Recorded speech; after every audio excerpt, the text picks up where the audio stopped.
bendizemos o Teu nome, Senhor Jesus, pelo privilégio que temos de termos sido alcançados por Ti, porque o Senhor confiou a nós o Teu Espírito, e essa é a maior riqueza que nós temos em nossas vidas.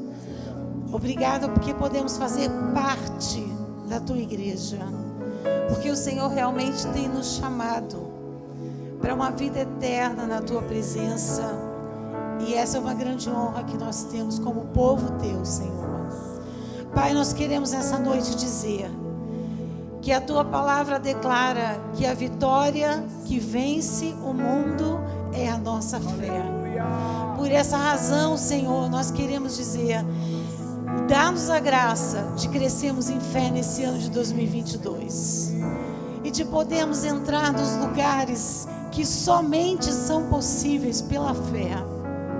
Senhor, faça esse milagre, faça esse extraordinário na verdade vida, na vida de cada irmão, de cada irmã, de cada jovem, de cada criança.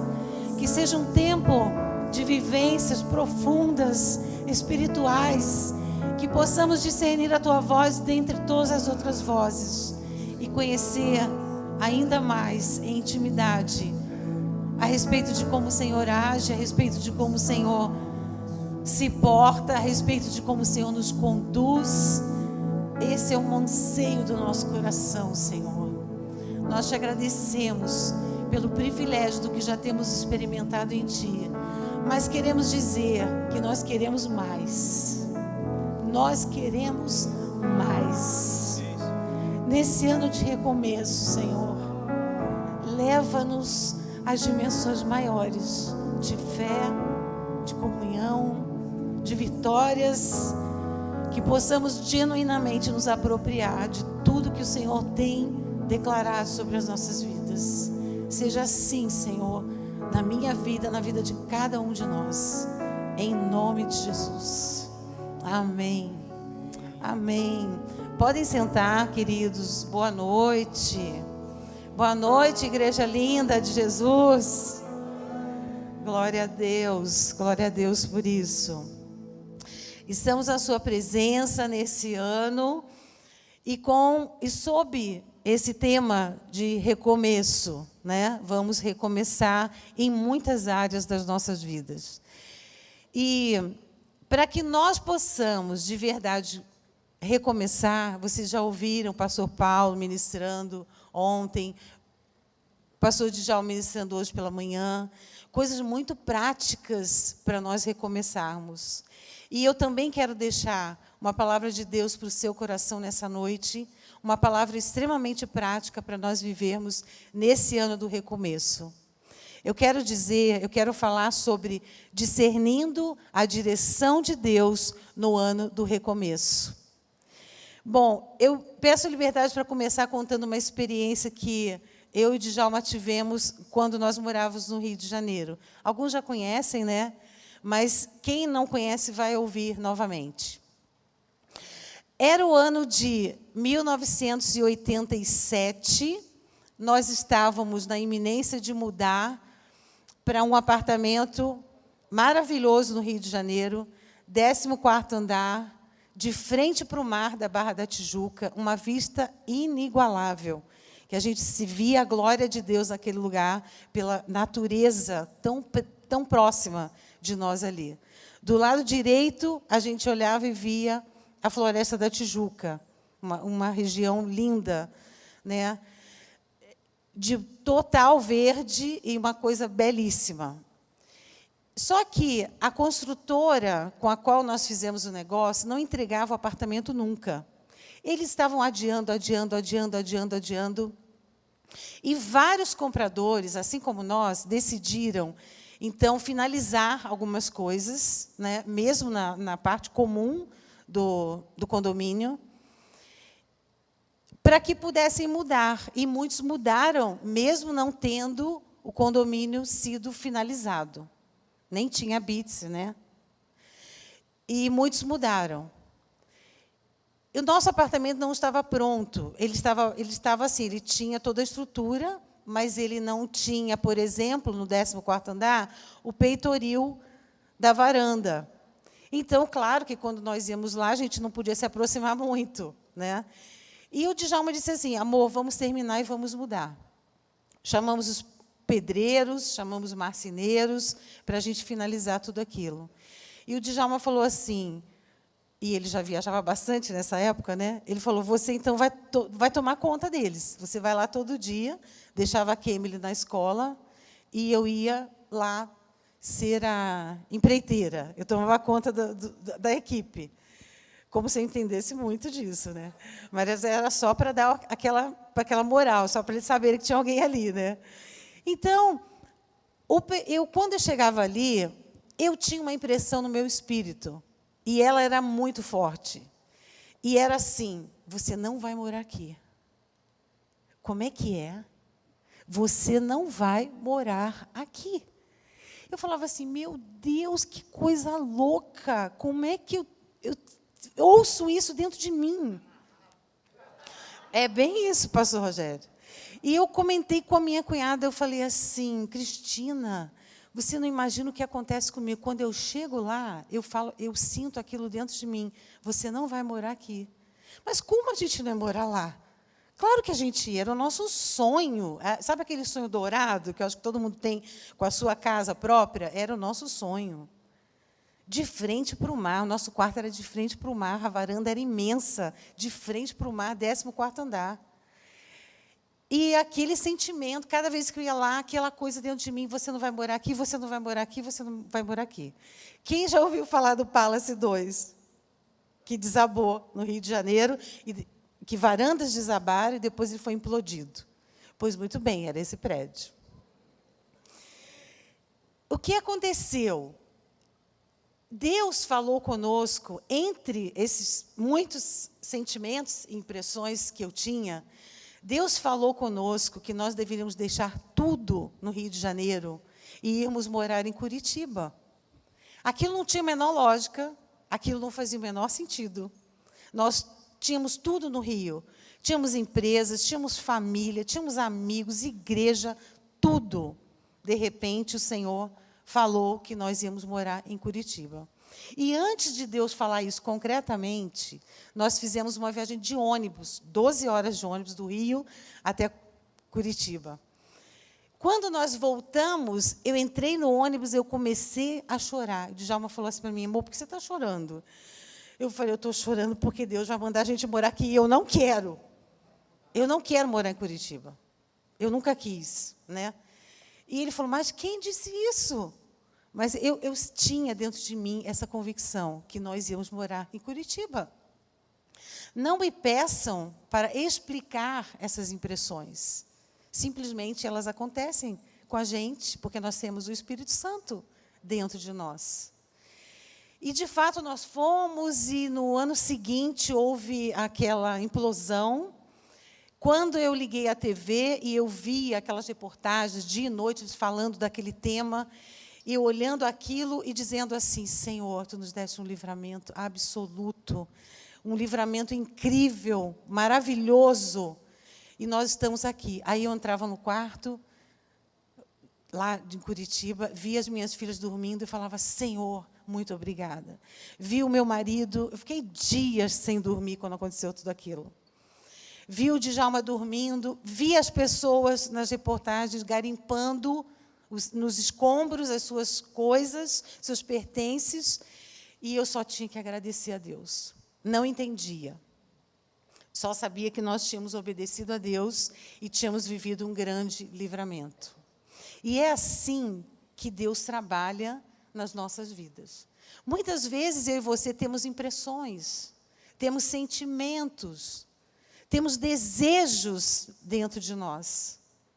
E a gente quer que Deus fale com a gente, não é? A coisa que nós mais ansiamos na nossa vida é que Deus fale conosco.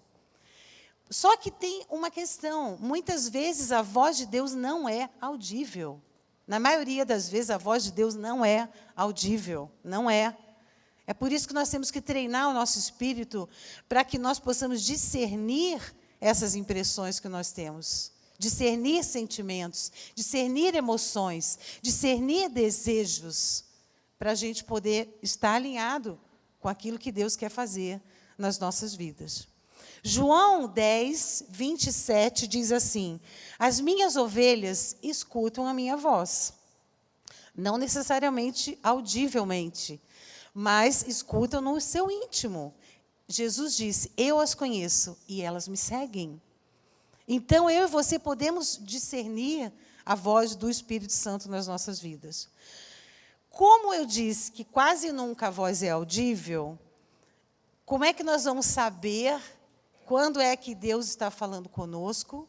Quando a nossa carne, o nosso desejo humano está falando conosco, ou quando até as trevas estão querendo confundir a nossa vida, tentando falar coisas que Deus não concorda. Pois muito bem, muitas vezes nós não ouvimos a voz de Deus, nós não discernimos, porque nós também não perguntamos. Para nós sabermos discernir a voz de Deus, muitas vezes nós teremos que fazer perguntas para Deus. Senhor, o que o Senhor quer que eu faça nessa situação? Senhor, o que eu desejo fazer é a tua vontade? Às vezes nós estamos orando, vem uma impressão no nosso espírito. Vem um sentimento, vem um desejo, vem algo que nós julgamos que é uma estratégia, e às vezes é de Deus. Mas nós precisamos fazer perguntas ao Senhor, ao Espírito Santo que habita dentro de nós. Quem sabe você não tem a menor ideia da vontade de Deus, porque você nunca ousou fazer perguntas a Ele. Pois muito bem, nos dias atuais nós vivemos situações onde muitas palavras contrárias à vontade de Deus têm sido proferidas e nós precisaremos discernir. Observe uma coisa, em Mateus 16, de 13 a 16, se você puder abrir, Mateus 16, de 13 a 16, tem uma experiência muito preciosa que Pedro viveu. Ele disse assim, Jesus perguntou aos discípulos, quem vocês dizem que eu sou?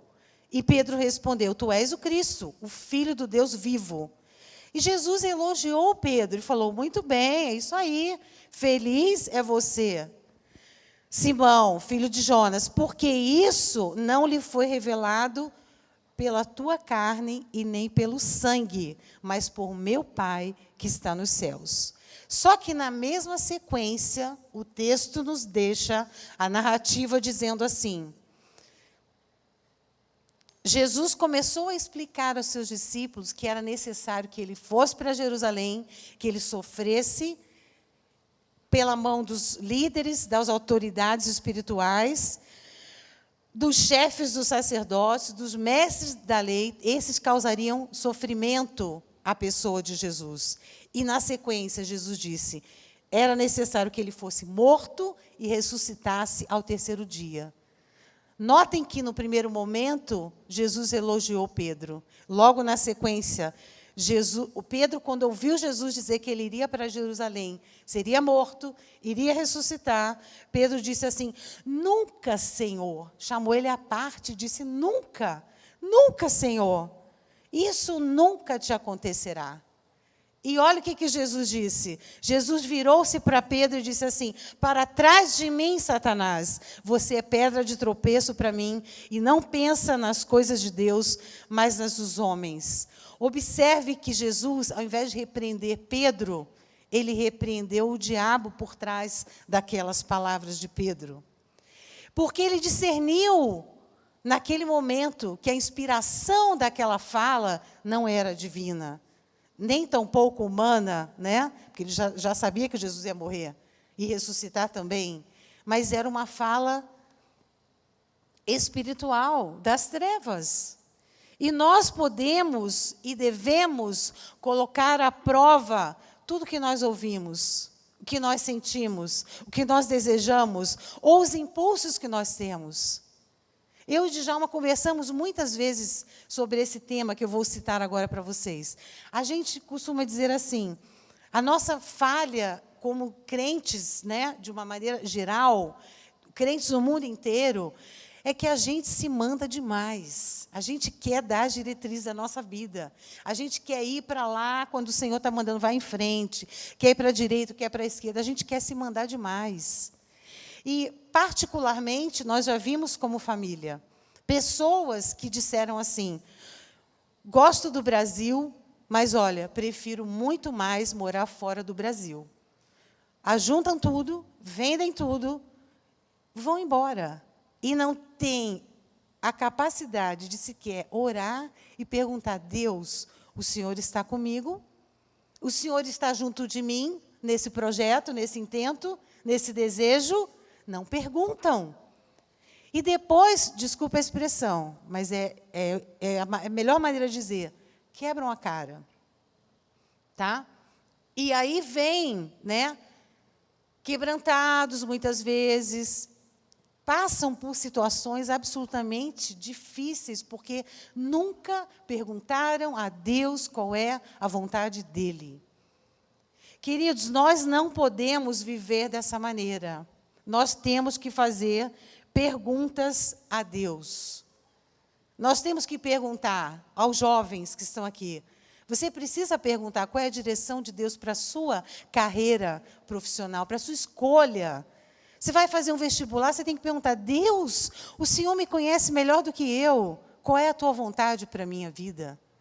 Eu já ouvi vários testemunhos de pessoas que diziam que iriam cursar medicina, mas o Senhor disse: não, você é chamado, escolhido, você vai ser um pastor. Isso não é regra, né? Assim como alguém pode ter desejado ser um pastor e dizer: não, você vai ser um médico, certo? Mas nós temos que ter o trabalho e a honra de perguntar a Deus o que Ele quer que nós façamos, em todas as áreas. E daí, eu quero já começar de uma maneira bem prática, dizendo o seguinte: como é que nós vamos discernir o querer de Deus, a voz de Deus, nesse ano do recomeço? Em primeiro lugar, você precisa avaliar as profecias que você recebe.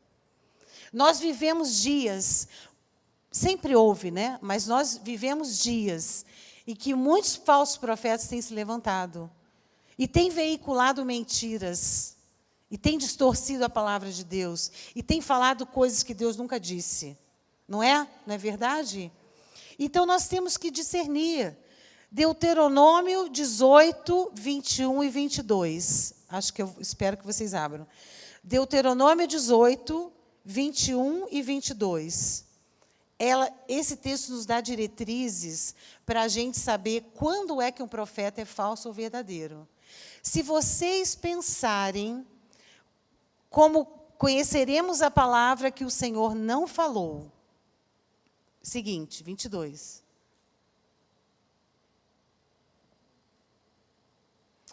Saibam que quando esse profeta falar em nome do Senhor e a palavra dele não se cumprir, nem acontecer o que ele profetizou, essa é uma palavra que o Senhor não falou.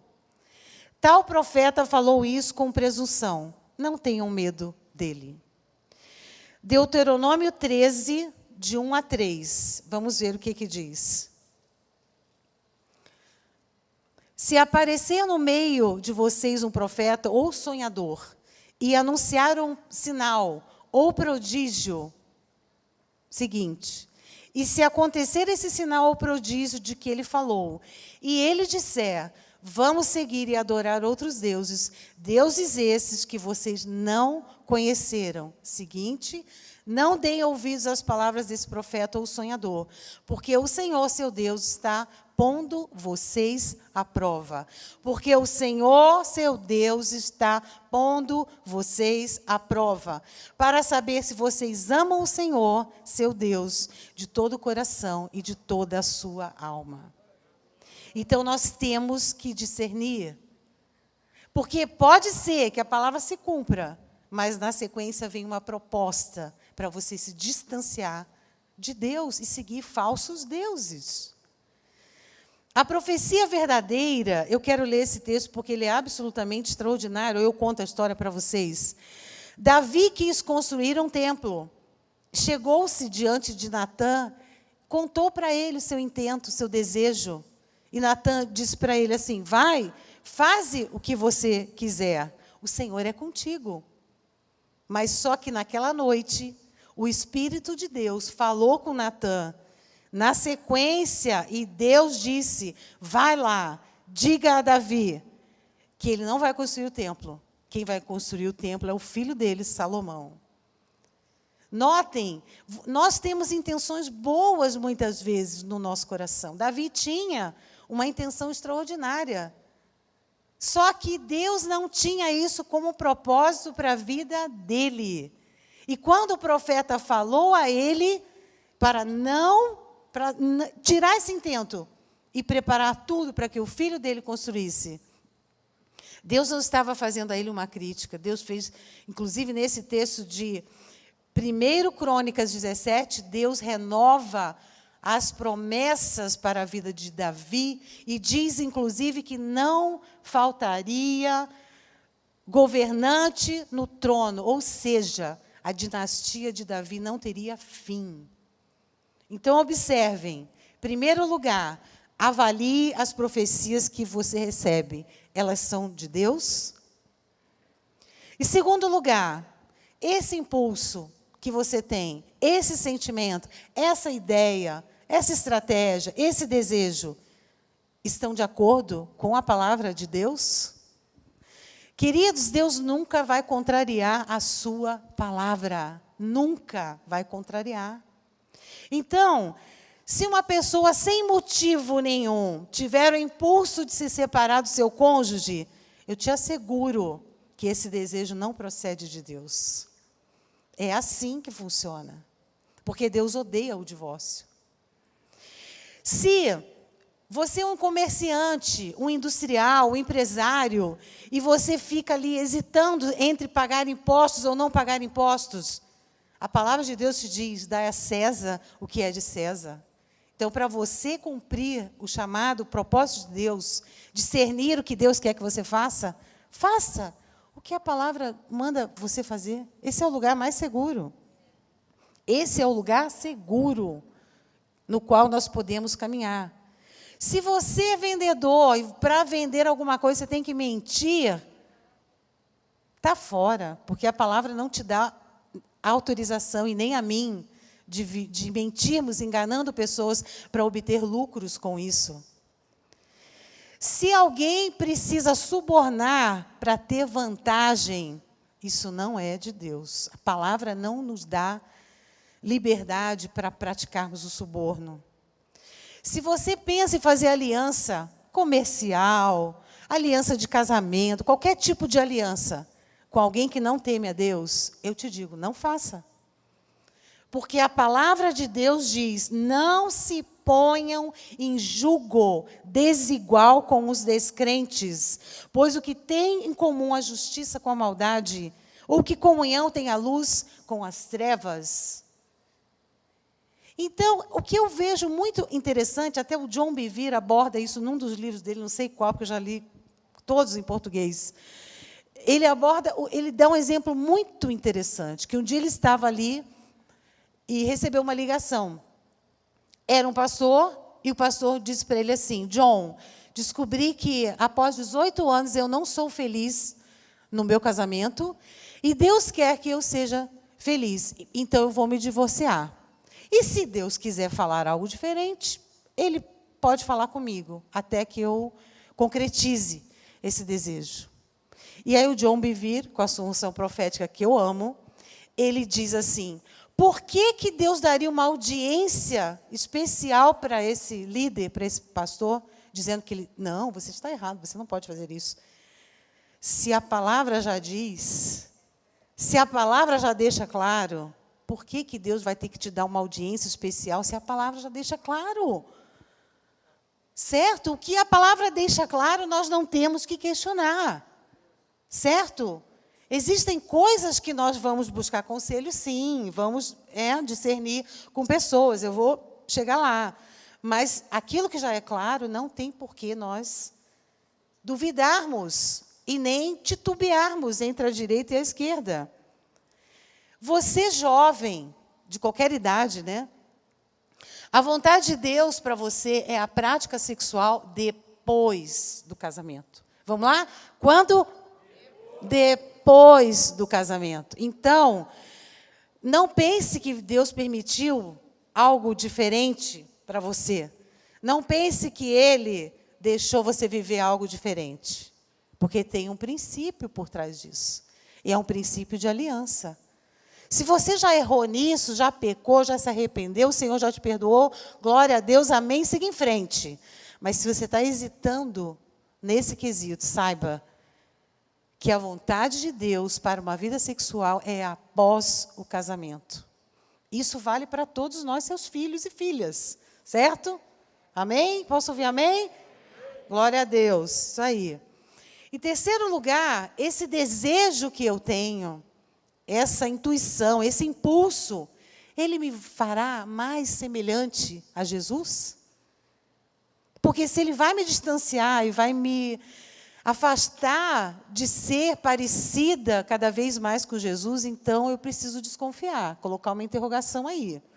Porque a vontade de Deus é que o caráter de Jesus seja moldado nas nossas vidas e nós sejamos cada vez mais semelhantes a Ele. Como saber o que Jesus faria se estivesse no meu lugar? Aí é uma boa pergunta, né? Quem quer a resposta para essa pergunta? Glória a Deus, isso aí. Tiago 1, versículo 13 diz assim: quem é sábio e tem entendimento, demonstre pelo seu bom procedimento, pelas suas obras praticadas com humildade, que provém da sabedoria. Contudo, porém, entretanto, todavia, se vocês abrigam no coração inveja amargurada e ambição egoísta, não se gloriem disso, nem neguem a verdade. Então, o que está dizendo aqui é que um impulso, um sentimento, um desejo que nós temos não é de Deus, se ele for motivado por inveja amargurada, se ele for motivado por ambições egoístas. Então, se eu quero uma coisa que só vai fazer bem a mim, eu preciso desconfiar. Porque provavelmente Deus não está nesse negócio, certo? Se eu quero uma coisa só porque eu me comparei com o outro e vi que o outro tem e eu não tenho, vamos desconfiar, porque provavelmente Deus não está nesse negócio. Uma ambição egoísta, uma inveja amargurada, possivelmente, certamente, né? Certamente, melhor dizendo, Deus não está nesse negócio. Mas a sabedoria que vem do alto, ela tem 8 características. Ela é pura, ela é pacífica, ela é moderada, ela é cheia de misericórdia, ela é cheia de bons frutos, ela é imparcial e ela é sincera, sem hipocrisia, né? Tem essas 2 versões. Então, nós precisamos passar nesse filtro. Se aquilo que nós temos como impulso é puro, vai produzir paz, é equilibrado, é sincero, é imparcial, eu não estou no centro dessa decisão, não é o meu umbigo, não é o meu benefício, aí sim. Em quarto lugar, os impulsos, sentimentos, impressões que nós temos estão respaldados pelos irmãos mais maduros do que nós? Queridos, deixa eu dizer uma coisa para vocês. Todos nós somos orgulhosos. E a gente ama se bastar. Poxa vida, mas Djalma e eu somos pastores, a gente vai pedir conselho? Nós somos pastores, como assim? A gente deveria dar os conselhos. Graças a Deus que nós já passamos dessa fase, né?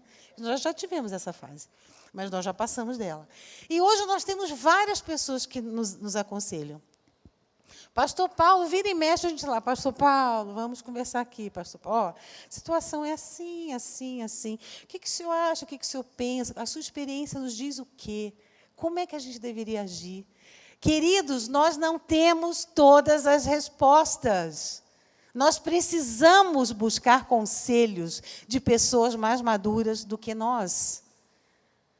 Porque o nosso coração é enganoso. Muitas vezes você está numa direção e vem uma pessoa madura na fé, madura na comunhão com Deus, e ela te dá uma luz, ela te faz perceber um ângulo que você ainda não tinha visto, que você ainda não tinha percebido. E quando você percebe, você fala assim, realmente, olha, temos que orar um pouco mais, temos que refletir um pouco mais, como é que a gente vai agir? A gente chama para conversar agora ou a gente espera um pouco? E Deus usa pessoas para falar conosco e nos dá discernimento também. A nossa vida com Deus não é uma carreira solo. Você pode repetir isso? A nossa vida com Deus não é uma carreira solo. Nós somos corpo. E como corpo, nós dependemos uns dos outros. Certo? E nós precisamos de conselhos, nós precisamos de palavras de pessoas que têm amadurecido mais do que a gente em determinadas áreas. E nós recebemos conselho.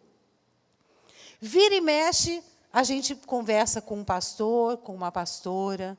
Às vezes eles compartilham situações absolutamente idênticas que eles viveram nos seus ministérios. Nos contam como eles agiram. Nos dão uma base bíblica que a gente não percebeu ainda. E o que é isso para nós? É proteção. Isso é proteção, porque a palavra diz assim, não havendo sábios conselhos, o povo cai, mas na multidão de conselheiros há sabedoria. Na multidão de conselheiros há sabedoria. Então, você precisa pedir conselho. Às vezes são coisas simples, às vezes são coisas que nós já vivenciamos e outras pessoas estão vivenciando e elas precisam do nosso conselho. E às vezes são coisas que nós ainda não vivemos, outros já viveram e nós precisamos do conselho deles. Isso vai nos ajudar no nosso recomeço. Porque se há uma coisa que Deus quer quebrar na nossa vida é o nosso orgulho. Não tem jeito. Isso aí é prioridade top. Está no ranking top 10 de Deus, é quebrar o nosso orgulho. E Ele também quebra o nosso orgulho quando Ele nos faz vulneráveis para nós buscarmos conselho, buscarmos ajuda de pessoas que são falhas, que são débeis como nós, mas em algumas áreas já cresceram mais do que nós. Todos nós precisamos ter essas pessoas para consultar nesses momentos. Em quinto lugar, isso que eu sinto, isso que eu tenho como impulso, desejo, está de acordo com o meu chamado? Gente, isso é muito importante. É muito importante discernir isso.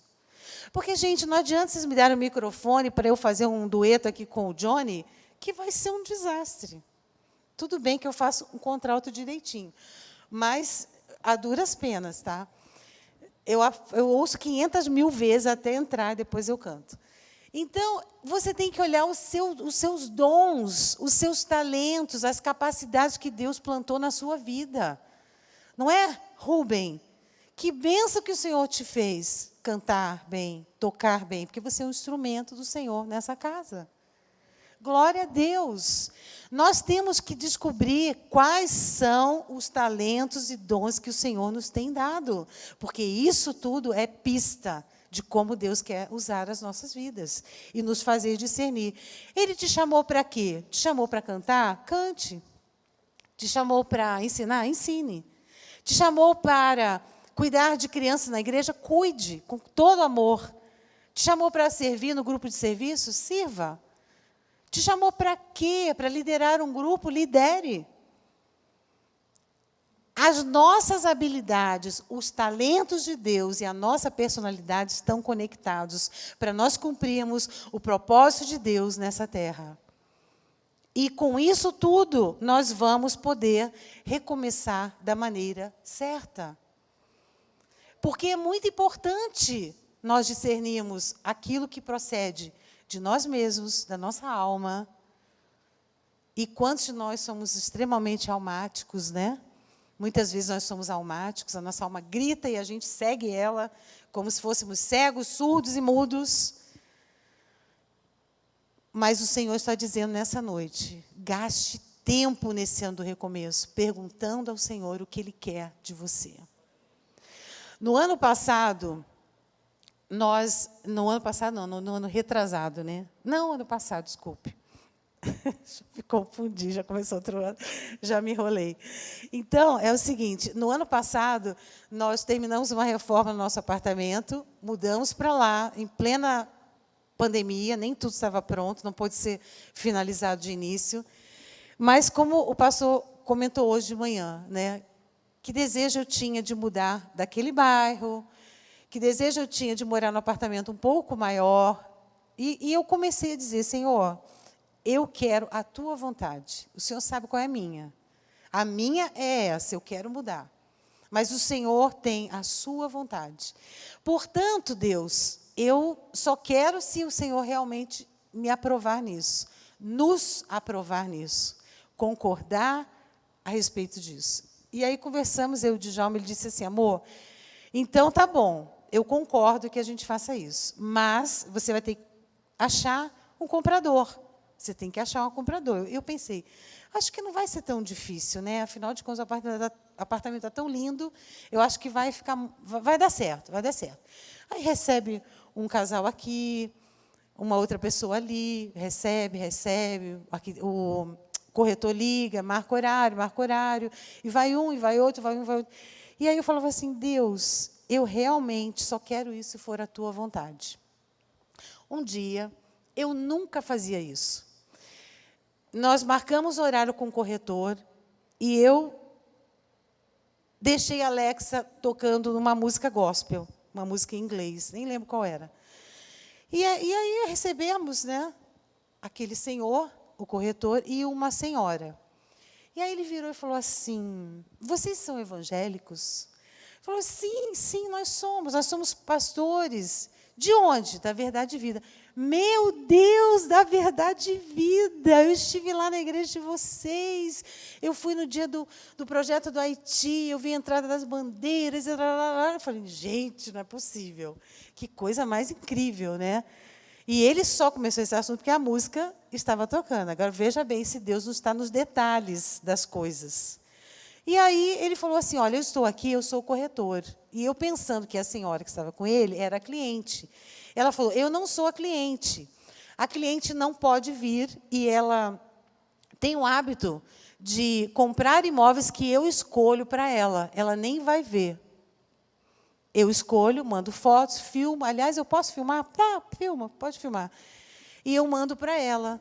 E se ela se agradar, assim como eu digo, ok, pode fechar, é um bom imóvel, ela fecha. Eu achei aquilo estranhíssimo, né? Porque eu aqui jamais faria isso. Jamais deixaria alguém escolher a minha casa, né? Jamais. Mas tudo bem, pessoal, né? E uma confiança extrema naquele corretor também. Aí eles visualizaram tudo, filmaram, tiraram fotos e foram embora. Aí ele falou assim, na sequência, ele entrou em contato com o Djalma e falou assim, olha, a minha cliente gostou muito do imóvel, ela quer dar um sinal, porque ela quer assegurar a compra, ela não quer que vocês vendam para ninguém. Ok, assegurou a compra e tal. Só que, entre esse momento em que a compra foi assegurada pelo sinal e a liberação de todos os documentos necessários para que houvesse a concretização dessa venda, nós passamos... Qual que é a maior montanha-russa? Deixa eu ver. Nós passamos nos loopings incríveis, como nunca antes. Ficamos 3 meses no hotel, setembro, outubro e novembro. E aí eu lembro que um dia uma pessoa falou assim, Mirna, que loucura, meu Deus, e tal. Eu falei assim, não, fica tranquilo, vai dar certo. Porque nós oramos antes e dissemos, Jesus, nós queremos a tua vontade. Nós não fomos tomando decisão assim, do nada. Nós oramos antes. Então, assim, foi uma loucura. Jejum, oração, uma loucura, para que toda a documentação fosse entregue. E agora, no início de dezembro, final de novembro, né, a última semana de novembro, nós pegamos as chaves do nosso novo apartamento. É assim que Deus trabalha. Não significa que, quando você tem dificuldade, a dificuldade vai obrigatoriamente sinalizar que Deus não queria aquilo. Não. Muitas vezes, exatamente porque Deus está te aprovando naquilo, é que a dificuldade vai vir. Porque existe uma oposição das trevas. Mas se você orou, se você entregou na presença de Deus, você fala assim, eu não sei como vai ser, mas Deus vai fazer algo extraordinário. Deus vai confirmar o sinal que Ele está determinando. Ainda estamos fora de casa, até hoje, né? Desde setembro. Ainda estamos fora de casa, um pouco na Kemily, um pouco na Milena, um pouco na praia, um pouco em cada lugar. Mas ali firmes, né? Firmes, esperando a reforma, esperando alguns ajustes, né? Espero que... E orem por nós, tá? Porque para a gente conseguir mudar até o final de fevereiro, em nome de Jesus. Assim nós desejamos, né, amor? Então, queridos, a questão é essa. Vamos, nesse ano de recomeço, buscar discernir o que o Senhor tem para as nossas vidas. Ouse perguntar, ouse dizer, Deus, o que o Senhor quer de mim nesse ano? Essa é uma pergunta que, no mês de dezembro, meu Deus, como eu fiz essa pergunta? Como eu fiz essa pergunta? Então, nós não somos diferentes uns dos outros. Todos nós temos debilidades e fraquezas, mas o Senhor tem princípios, Ele tem normas que, se nós seguirmos, nós seremos exitosos. Amém, queridos?